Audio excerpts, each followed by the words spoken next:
এই বিড়ালকে কখনো আপনারা কষ্ট দিবেন না, বিড়ালকে আদর করবেন, বিড়ালকে ভালো মতো পুষবেন। বিড়াল যদি কোনো জাতির জন্য দোয়া করে, কোনো গৃহস্থর জন্য দোয়া করে, ওই সংসারের মধ্যে উন্নতি শুরু হয়ে যায়। ওই সংসারের মধ্যে আর এক নাম্বার হলো, যে ঘরে বিড়াল থাকে সেই ঘরে জিন আসতে পারে না, জিন বাস করতে পারে না।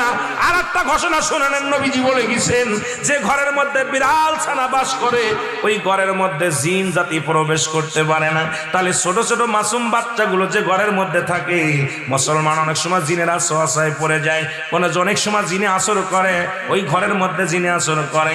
যে ঘরের মধ্যে বিড়ালকে আদর করে বিড়াল থাকে, ওই ঘরের মধ্যে বিলাই বিড়াল বিড়াল বিলাই বিলাই, এইটা যার ঘরের মধ্যে আছে এই ঘরের মধ্যে দুষ্ট জিনের আসতে পারে না। জোরে জোরে চিল্লায় বলা যাবে না মারহাবা।